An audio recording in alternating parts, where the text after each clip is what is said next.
अर्चना गौतम जी, आप पढ़ी लिखी महिला थी, आपने अभिनय भी किया, आप चुनाव भी लड़ी, आप कांग्रेस की नेत्री भी हैं। आपको इतना तो ज्ञान हो ही जाना चाहिए कि सत्य क्या है, असत्य क्या है, ढोंग क्या है, पाखंड क्या है। ये अगर ज्ञान आपको नहीं है तो ना तो आप अभिनेत्री हैं मेरी नज़र में, ना आप नेत्री हैं मेरी नज़र में। मंदिर हो या दरगाह, वहाँ जो लोग बैठे हैं वो पैसे के लिए बैठे हैं, इस बात को समझिए। दरगाहों पे आप चले जाइए, अजमेर शरीफ बहुत प्रसिद्ध दरगाह है, अक्सर चर्चे में रहता, पिछले दिनों काफ़ी चर्चे में था। वहाँ भी एक वीडियो अभी वायरल हुआ था, एक पैदल जो हज करने जा रहा शहाब, वो गया था फातिहा पढ़ने, तो उसको भी वहाँ का जो पांडा ही कहिए दोनों तो भाई ही है उन लोग, जो क्या कहते हैं मज़ार में मुजाबिर होते हैं, वो कह रहा कि बाबा नहीं सुनेंगे, हम कल्याण हम करेंगे नहीं, पैसे हमें दो। पैसे का खेल टोटल।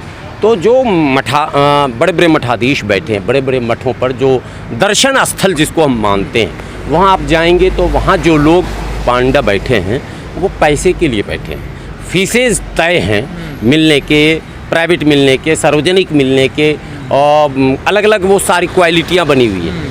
तो अब ये जो मोहतरमा गई थी, ये फिल्मी दुनिया की रही हैं, इनको तो सब कुछ पता होना चाहिए था कि कहाँ क्या वातावरण। देखिए फिल्म जगत में ना सारे धर्मों का भी ज्ञान दिया जाता है, चूँकि रोल्स जो होते हैं लाइफ में वो रहता है रियल लाइफ में, मगर रियल लाइफ का ही वो अंश होता है जो फिल्मों में दिखाया जाता है। तो रील में रियल दिखाया जाता है, तो जो उसके अभिनेता और अभिनेत्री हैं या जो भी और काम करने वाले, उनको लगभग इसका ज्ञान तो होना चाहिए।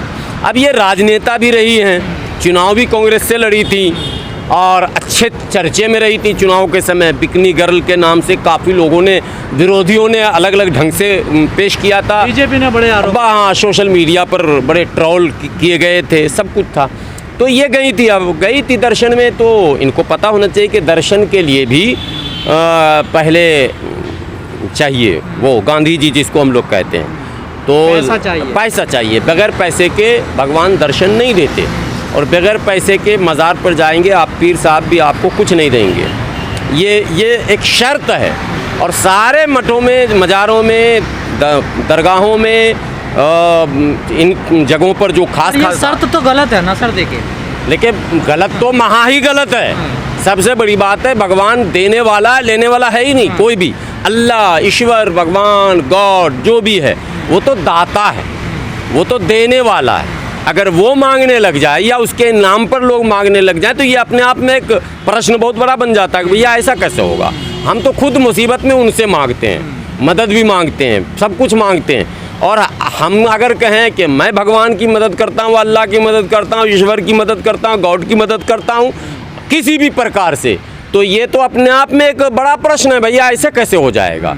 वो क्रिएटर है, ठीक है, वो बनाने वाला है, वो संसार का रचेता है, उसकी रचना के एक पार्ट मात्र हम हैं, और हमारी ये मजाल कि हम उस रचेता और उस क्रिएटर को जो है मदद देने लग जाए। सब ढोंग हो रहा है ये, बिल्कुल 100% है। लेकिन ये चीज़ उस अभिनेत्री महिला को, उस नेत्री महिला को, नेत्री भी है और अभिनेत्री भी, दोनों मैं बता दे रहा हूँ, उनको ये बात समझनी चाहिए थी, उनको उस तैयारी में जानी चाहिए थी या नहीं जानी चाहिए थी। मैं कहूँगा नहीं जानी चाहिए थी, ये बात मैं नहीं कह सकता हूँ, चूँकि मैं मुसलमान हूँ तो ये शोभा नहीं देता, लेकिन जानी चाहिए थी तो तैयारी में जानी चाहिए थी। हालांकि आपको इस पर हमसे प्रश्न भी नहीं पूछना चाहिए। उन्होंने कहा कि मैंने टिकट तो ले लिया था, लेकिन अलग से डिमांड की जा रही 10,000। ये बात अब पब्लिक डोमेन में आया ना साहब, कम से कम दुनिया तो ये जानी। आपको तो पता है वीडियो वायरल हो रहा है ना बुरी तरह। वीडियो जो वायरल हो रहा है तो उसमें ये साफ वो कह रही है कि मैंने तो टिकट ले लिया। 10,000, 10,000 वो अंग्रेजी में बोल रहे, 10,000 का डिमांड किया जा रहा। तो ये जो डिमांड करने वाला गिरोह है, कहीं भी खास करके पूजा स्थल पर, जहाँ लोग श्रद्धा से जाते हैं, जहाँ लोग विश्वास से जाते हैं, जहाँ लोग यकीन से जाते हैं, जहाँ लोग मन में मुराद लेकर जाते हैं, वहाँ आप अगर टैक्स लगा रहे हैं और वो भी मोटी रकम, मोदी जी ने तो टैक्स लगाया, जीएसटी तो कोई बहुत ज़्यादा मोटा अभी नहीं लगाया, अभी तो लोग झेल रहे हैं, लेकिन मंदिर और दरगाहों पर तो लग रहा है ये इस टैक्स का क्या नाम दिया जाए। ये मोदी जी ने तो जीएसटी दिया, उसके पीछे एक तर्क दिया ये टैक्स है, लूट है ये। अरे भाई इसको धार्मिक टैक्स ही तो कहेंगे ना। हाँ। इनडायरेक्टली लूट इसको आप कह भी नहीं सकते। हाँ। आप लूट शब्द कहेंगे तो लूट तो क्राइम है, और क्राइम है तो एफआईआर करा के ज़रा दिखा दीजिए। नहीं होगा एफआईआर, ठीक है। जब एफआईआर नहीं होगा तो इसको क्या कहेंगे? इसको कहेंगे रिलीजियस टैक्स।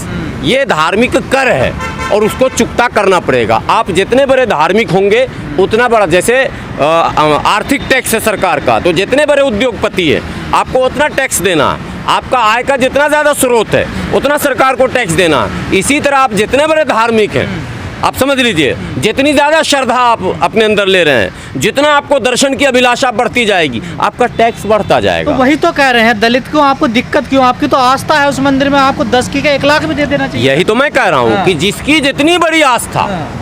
उसको उतना बड़ा टैक्स चुकता करना पड़ेगा, और करना पड़ेगा। लोग जाते हैं, माता वैष्णो देवी जाते हैं कि नहीं जाते? अजमेर की बात मैं बार बार कर रहा हूँ, लोग जा रहे हैं कि नहीं जा रहे हैं? हजारों लोग तो फ्री में जा रहे हैं क्या? बस रिजर्व करके जा रहे कई हैं। लोगों का मानना है कि वो दलित ही थी, इस वजह से उनके साथ ऐसा व्यवहार किया गया। नहीं, ये तो बहरहाल एक लोग माइंडसेट ऐसा बनाते हैं, लेकिन वो व्यवहार दूसरा होता है। एज ए दलित अगर उसके साथ धक्का मारा गया, देखिए उसे, वो चीख रही है, चिल्ला रही है, रो रही है। वो ठीक है, लेकिन मुद्दा वहाँ पर ये बना नहीं। मुद्दा पैसे का ही बना। वो स्वयं भी बार बार पैसे की ही बात कर रही है कि हमसे 10,000 मांगा जा रहा। एज ए दलित अगर ट्रीटमेंट होता तो पैसा नहीं मांगा जाता, सीधा भगाया जाता। जो ये भी घटना घट चुका है, ये नहीं कि कोई नई बात कही जा रही है। ऐसी घटनाएं खूब घटी हैं, और आम लोगों के साथ तो बहुत ही घटी है, खास लोगों के साथ भी घटी है। राष्ट्रपति के साथ मैं कह रहा हूँ ना, अब बार बार मैं मुसलमान होकर इन बातों पर मैं बहुत ज़्यादा बोलना नहीं चाहता, वरना आपके कमेंट बॉक्स में गैंग उतरेगा और गाली देना शुरू करेगा। मैं कह रहा हूँ कि खास लोगों के साथ, भारत के अब पूर्व राष्ट्रपति हो गए, जब वो महामहिम राष्ट्रपति थे, उनके साथ ये घटना घट चुकी है। इसलिए मैं कह रहा हूँ, हिंदू हो, मुस्लिम हो, सिख हो, ईसाई हो, जैन हो, पारसी हो, जो भी हो, श्रद्धा अगर है, अगर आपके अंदर दर्शन की अभिलाषा है, आप अत्यधिक धार्मिक हैं, तो जितने ज़्यादा बड़े आप धार्मिक हैं उतना ज़्यादा धर्म का जो कर है, जो रिलीजियस टैक्स है, वो आपको चुकता करना पड़ेगा। जो चढ़ावा है, हाँ, जो चढ़ावा कहिए आप उसको, जिस नाम से आप पुकारिए, मैं तो उसको रिलीजियस टैक्स कहता हूँ। वो रिलीजियस टैक्स है, उसको आपको भरना पड़ेगा। आपको नहीं लगता इससे भगवान अल्लाह या भगवान या अल्लाह बदनाम किए जा रहे? अब फिर वही ना, लाइन चेंज हो रहा। मैं क्या कह रहा हूँ, मैं तो नहीं जाता हूँ, मैं दिल्ली में हूँ ना, देश की राजधानी दिल्ली, कई यहाँ दरगाह हैं। मेरा फेसबुक पर या ट्विटर पर कभी आपने वो फोटो देखा क्या? तो क्या मैं नास्तिक हूँ क्या? नो, मैं आस्तिक हूँ। मेरा पूर्ण विश्वास है ऊपर वाले पर, मैं अल्लाह पर, अल्लाह के रसूल पर, उसकी किताब पर, फरिश्तों पर, सब पर मेरा मुकम्मल यकीन है। लेकिन अंधभक्ति जिसको कहते हैं, वो जब बढ़ेगा ना आपका, तो अंधभक्ति में लीन होंगे, तो जितना होंगे लीन उतना नोट होगा गिन। अब समझ गए? तो गिनते जाइए, अब इनको दीजिए, उनको दीजिए, उनको दीजिए, उनको दीजिए। मतलब पैसा कमाने के ठिकाने बन गए ये। बिल्कुल बिल्कुल। इस्लाम के अकॉर्डिंग अगर आप जानना चाहते हैं तो हमारे यहाँ सिवाय आर्थिक कर के, जिसको हम ज़कात कहते हैं, वो अमीरों पर आर्थिक कर है गरीब को देने के लिए। दरगाह, मस्जिद, मदरसा और क्या कहते हैं खानका में देने का आदेश नहीं है उसमें जो पुअरेस्ट मैन है सोसाइटी में, उनको आप देंगे, और उनको माने इकोनॉमिकल वो कैसे गेन करे, वो आर्थिक समानता कैसे हो जाए, यानी विषमताएं थोड़ी पट जाएं।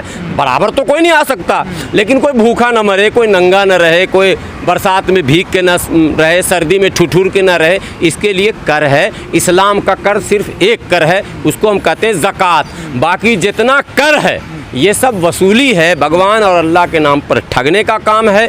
और रिश्वत जैसे मार्केट में सरकार के यहाँ चल रहा है, वैसे रिश्वत अल्लाह के नाम पर, भगवान के नाम पर भी, गॉड के नाम पर भी लिया जाता है। और आपको आश्चर्य होगा, मैं एक पक्ष बोलने का आदी नहीं हूँ, केवल हिंदू को कह दें नहीं, मुसलमानों में भी एक गिरोह है। अब वो गिरोह भी खूब चढ़ावा चढ़ाता है, पीर साहब को दे दिया, फलां साहब को दे दिया, यही जन्नत ले जाएंगे, यही स्वर्ग में ले जाएंगे, यही मेरा कल्याण करवा देंगे। अरे भाई, कल्याण एक सिंपल सा लॉजिक है, इस्लाम भी इस बात को मानता है कि कर्म जो आपका है वही मूल है। कर्म के अतिरिक्त जो कुछ दिखावा है वो रिया है, दिखावा है, मक्कारी है। और कर्म ये है कि आपके कर्तव्य का आपके कर्तव्य का निर्धारण कर दिया गया है कि आपको स्वयं कैसे जीना, अपने बच्चों के साथ कैसे रहना, अपनी पत्नी के साथ क्या व्यवहार करना, अपने माता पिता के साथ क्या व्यवहार करना, अपने पड़ोसियों के साथ क्या व्यवहार करना, अपने देशवासियों के साथ क्या व्यवहार करना, समाज के बुजुर्गों के साथ क्या व्यवहार करना, समाज की महिलाओं के साथ क्या व्यवहार करना, समाज के बच्चों के साथ, अन्य बच्चों के साथ। अंतिम में एक बात बता दूं, इस्लाम का एक फार्मूला है, हमारे नबी कहते हैं कि जब तुम अपने बाहर से तुम घर आते हो, अपने बच्चों के लिए फल या मिठाई कुछ भी जब लेते हो तो बंद करके लाया करो, और बच्चों को घर में कहा करो कि घर के अंदर खाएं। पूछा गया सवाल कि क्यों? जवाब ये आया कि अगर तुम सामने से लाओगे, दूसरे पड़ोसी के बच्चे देखेंगे, वो भी अपने पिता से कहेंगे कि मुझे भी दिलाओ, और उसके पिता अगर सक्षम ना हुए तो पिता के भी दिल पर गुजरेगी बात और बच्चों के दिल पर। तो धर्म तो इस तरह की बात को हम मान सकते हैं कि भाई आप समाज का इतना ख्याल रखें, कितना संवेदनशीलता बताया गया कि पड़ोस के बच्चे का दिल न टूटे, उसके पिता का दिल न टूटे, ये है आपका कर्तव्य। तो कर्तव्य का निर्धारण तो कर दिया गया।